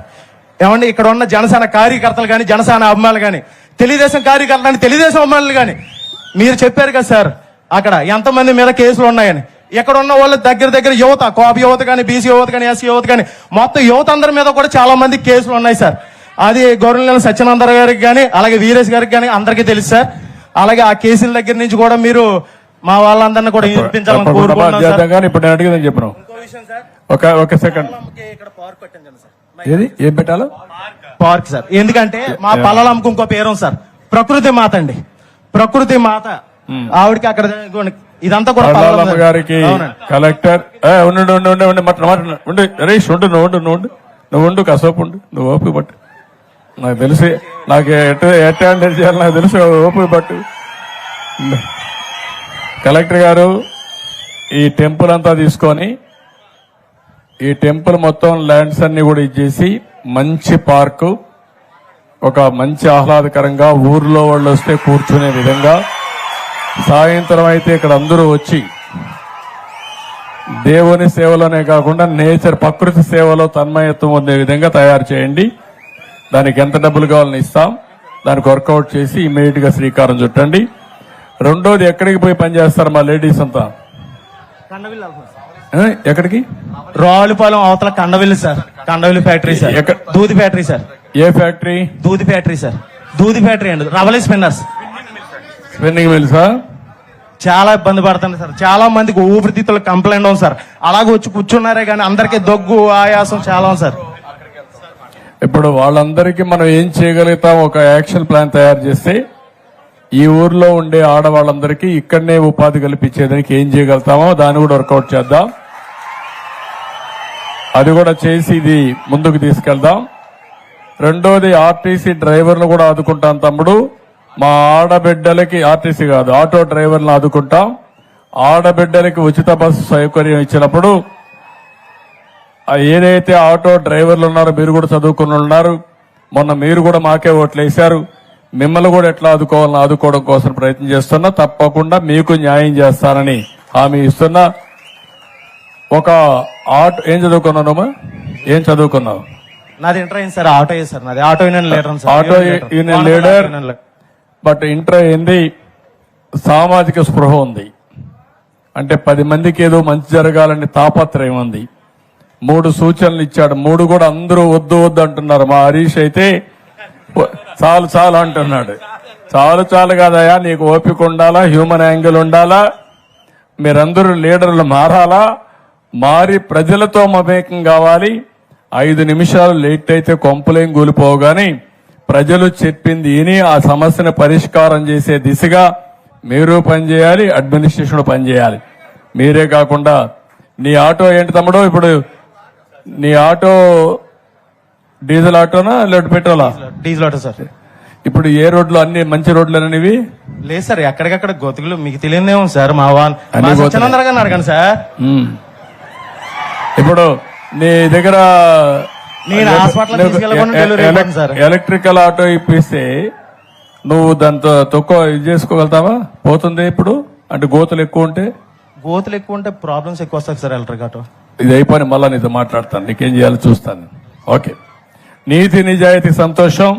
నేను ఆటో ఇస్తానంటే ఆటోమేటిక్ యాక్సెప్ట్ చేసేవాడు, కానీ లేదు సార్ గోతులు ఎక్కువ ఉంటాయి, ఎలక్ట్రికల్ ఆటోకి సమస్యలు వస్తాయి, వద్దులేదు సార్ అని చెప్పే పరిస్థితి వచ్చాడంటే శభాష్, ఐ రియలీ అప్రిషియేట్ హిమ్. గట్టిగా చప్పట్లు కొట్టి అభినందించండి. అలాంటి వాళ్ళు సమాజానికి అవసరం. ఇప్పుడు ఈయన మాట్లాడలేడు, ఈయన ఎప్పటి నుంచో ఎన్టీఆర్ ఉన్నప్పటి నుంచి ఇది చేశాడు, పాపం ఆయన ఆరోగ్యం బాగాలేదని చెప్పాడు. ఈయన సూర్యనారాయణ పోలిశెట్టి వీర వెంకట సత్యనారాయణ ఇక్కడే చల్లపల్లి. ఈ ఊరు కదమ్మా? ఈ ఊరు కదండి, చల్లపల్లి నుంచి అండి. ఎప్పటి నుంచో మిమ్మల్ని చూడాలని ఆశ. అమలాపురం దగ్గర ఓకే. ఇప్పుడు అతనికి ఇబ్బంది ఉంది, ఒక 50,000 రూపాయలు ఆర్థిక సహాయం చేస్తాం. ఏం కావాలమ్మా, నీకేం కావాలని అడుగుతున్నా? పిల్లలు మాటలు రాని పిల్లలేనండి, ఆయన మాటలు రావండి. ఇప్పుడు ఏం చేయాలి దానికి? కుటుంబ పోషకారం ఆయన వల్ల ఆయన ఏమీ చేయలేకపోతున్నారు. ఏం కావాలి? అదే మీరు దాని సహాయంతో ఏం చేస్తే అవుతుంది? ఏం చేయాలి? మరి మీకు కొంచెం అగలంగా అయితే ఏమన్నా ఇల్లు కూడా పాడైపోయిందండి, ఇల్లు కూడా కట్టుకోవాలి. ఒక 1,00,000 రూపాయలు ఇవ్వండి, మళ్ళా 5 నుండి ఇల్లు అవన్నీ కట్టించండి, శాంక్షన్ చేయండి. నేను చేయమండి, ఇల్లు అవన్నీ శాంక్షన్ చేస్తాం, 1,00,000 రూపాయలు ఇస్తాం. ఓకే ఎప్పుడు ఓకే అమ్మ తల్లి, థ్యాంక్ యూ. ఇంకెవరన్నా ఏమైనా చెప్పే పరిస్థితులు ఉన్నారా? గ్రామానికి ఒక సందేశం, ఒక ఆలోచన. మీరు ఇచ్చిన పిటిషన్లన్నీ కూడా నేను ఎగ్జామిన్ చేస్తున్నా, ప్రతి ఒక్క పిటిషన్ కి సమాధానం చెప్తాను. ఫిర్యాదులన్నీ కూడా మీకు ఏవైతే సాధ్యం, రా తమ్ముడు ఇట్రా, అతను రా, ఏవైతే ఆచరణ సాధ్యమో అన్ని పూర్తి చేస్తాను. నా పేరు గంటూ సతీష్ బాబు సార్. మాకు ఉభయ గోదావరి జిల్లాలో నువ్వేం చదువుకున్నామా? నేను ఇంటర్ చదువుకున్నాను సార్. చెప్పమా. మాకు గోదావరి గోదావరి మయంగా మా ఇక్కడ గోదావరి ఉందండి. ఇక్కడ జింకలు చాలా మటుకి 100 జింకలు ఉన్నాయండి. మరి గోదావరి వచ్చే సమయంలో ఆ జింకలు కొట్టుకుపోతున్నాయి, కొన్ని ఏమో కుక్కలు తినేస్తున్నాయి. ఆ జింకల్ని పరీక్షించాలని మేము చాలా సార్లు నేను 5 నిమిషాల్లో పనిచేస్తున్నాను సార్. నేను రిపోర్టర్ కూడా అండి. ఆ జింకలు ఎక్కడున్నాయి? ఇక్కడ నారాయణ లంక, కేదార్ లంక అని ఈ ప్రాంతంలోనే సుమారు 500-600 జింకలు ఉన్నాయి సార్. కృష్ణ జింకలు అండి, మన జాతి సింహం సార్. కృష్ణ జింకలు సార్. ఆ జింకలో కొట్టుపందని మా యొక్క 5 నిమిషాల్లో కూడా చాలా సార్. కాదు, ఈ కృష్ణ జింకల్ని ప్రొటెక్ట్ చేయాలంటే ఏం చేయాలి? ఏమైనా ఐడియా ఉందా నీకు? అంటే నాకైతే లేదు సార్, మీ దృష్టిలో పెడుతున్నాను సార్. ఆ జింకలు రక్షించి తరానికి ప్రద్యుమ్న, ఫారెస్ట్ డిపార్ట్మెంట్ కి నీకే ఫారెస్ట్ డిపార్ట్మెంట్ కి చెప్పి కృష్ణ జింకలు ఉన్నాయి ఇక్కడ, 500 జింకలు ఉన్నాయి, 500-600 ఉన్నాయి. దాన్ని ప్రొటెక్ట్ చేయాలి. అవసరమైతే ఈ ఏరియాలో ప్రొటెక్ట్ చేసి రేపు రాబోయే టూరిజం స్పాట్స్ లో ఇంటిగ్రేట్ చేస్తే దాన్ని ఏ విధంగా చేయగలుగుతారో వర్కౌట్ చేయండి సార్. ఇంకొక సార్, మన ఎన్డీఏ కూటమి ప్రభుత్వం ఏర్పడాలని రాష్ట్ర తెలుగు రైతు అధికార ప్రతినిధి ఆకుల రామకృష్ణ గారు మేము కూడా చాలా నియోజకవర్గాలు తిరిగి మేము చాలా చేసాం సార్. మరి ప్రభుత్వం అధికారంలోకి వచ్చింది, మరి ఆయన కూడా మంచి ఏదైనా ఒక పదవి ఇస్తారని మనస్ఫూర్తిగా కోరుకుంటున్నాను సార్. ఓకే, నేను చూస్తున్నా, అన్ని ఎగ్జామిన్ చేస్తున్నా, న్యాయం చేస్తాం. ఓకే, ఇట్రా తమ్ముడు. ఈ జింకలు చూడండి, ఇవి ఇట్రా, మైక్ తీసుకో. ఏం చెప్పు, ఏం చేస్తావు నువ్వు? నేను కొన్నా సార్, ఉన్న సార్ కొన్న జమ్మి సార్ తెల్లగా సార్ దాగుంది సార్. ఏం కావాలి నీకు? మోటార్ బైక్ కావాలా? బండి కావాలి సార్, బండి. ఏం చేస్తావు నువ్వు? ఎక్కడికి పోతావు వేసుకొని?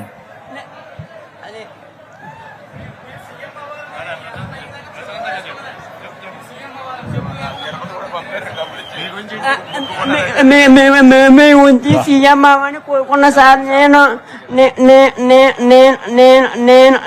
తిరుపతి ముక్కున్నా సార్, మీకు సార్. ఇతనికి స్కూటర్ ఒకటి కొనివ్వండి. ఎట్రా అది నేను electric scooter, electrical EV scooter ఒకటి కొనివ్వండి. ఇంట్లోనే ఛార్జ్ చేసుకుంటాడు, తిరుగుతాడు. నీకు ఈవీ స్కూటర్ కొనివ్వమంటాను, ఎలక్ట్రికల్ది. దాన్ని అయితే నేను ఇంట్లోనే ఛార్జ్ చేసుకోవచ్చు, ఖర్చు కూడా తక్కువ ఉంటుంది.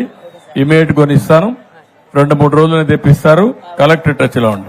ఓకే, లేపు అవదు. ఓకే, విత్ దిస్ ఇట్రా తమ్ముడు, ఇట్రా.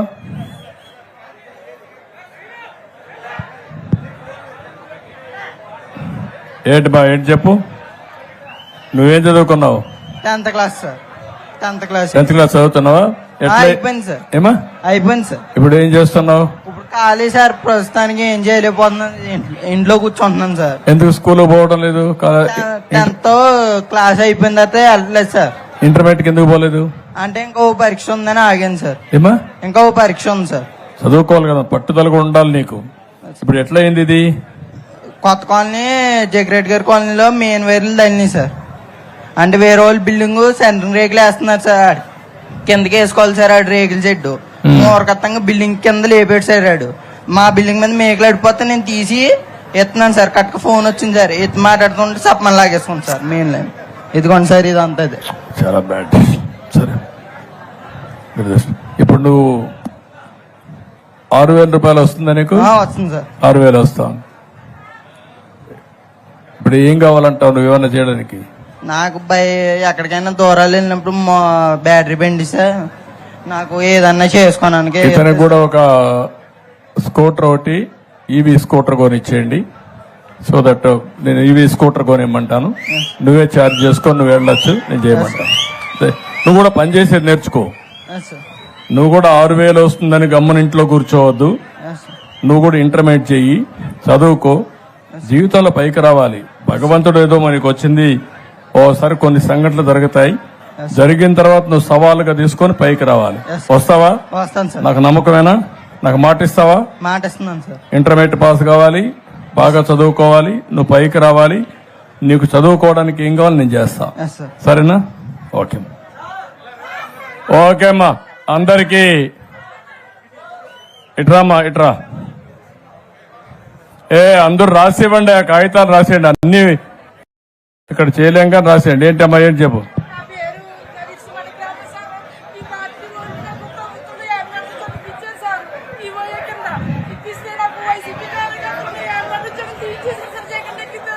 ఏ ఉద్యోగం అమ్మా?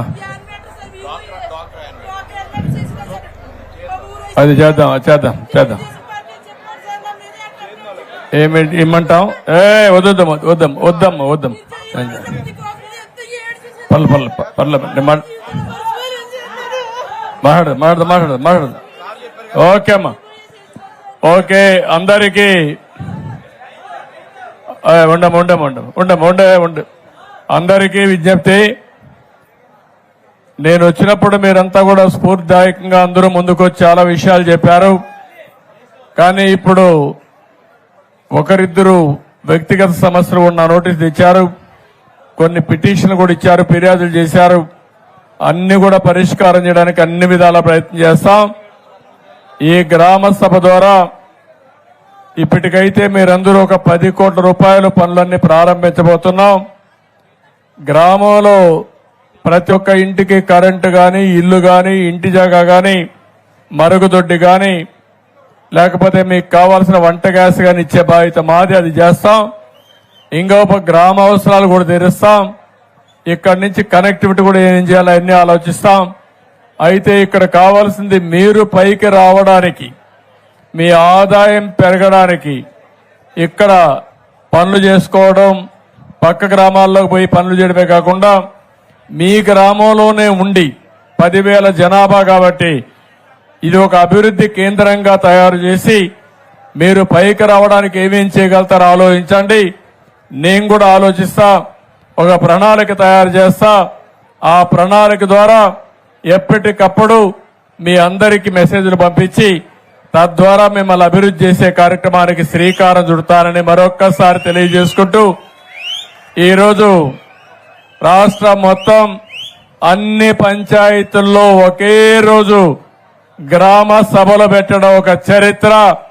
ఇలాంటి ఒక మంచి కార్యక్రమాన్ని ప్రారంభించినటువంటి పవన్ కళ్యాణ్ గారిని కూడా మనస్ఫూర్తిగా అభినందిస్తూ, ఈ ప్రభుత్వం పేదల ప్రభుత్వం, పేదల కోసమే పనిచేస్తాం, పేదల కోసం నిరంతరం శ్రమ పడతాం, మిమ్మల్ని అన్ని విధాల ఆర్థికంగా సామాజికంగా పైకి తీసుకొచ్చే వరకు మీకు అండగా ఉంటామని మరొక్కసారి తెలియజేసుకుంటూ, ఈ గ్రామ సభ చూశాను, మీలో పట్టుదల ఉంది, చేయాలనే తపనుంది, అదే సమయంలో పైకి రావాలనే ఆలోచన ఉంది.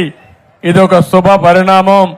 అలాంటి మంచి కార్యక్రమానికి నాంది పలికిన మిమ్మల్ని అందరినీ పేరు పేరున అభినందిస్తూ అందరికీ నమస్కారాలు. జై హింద్.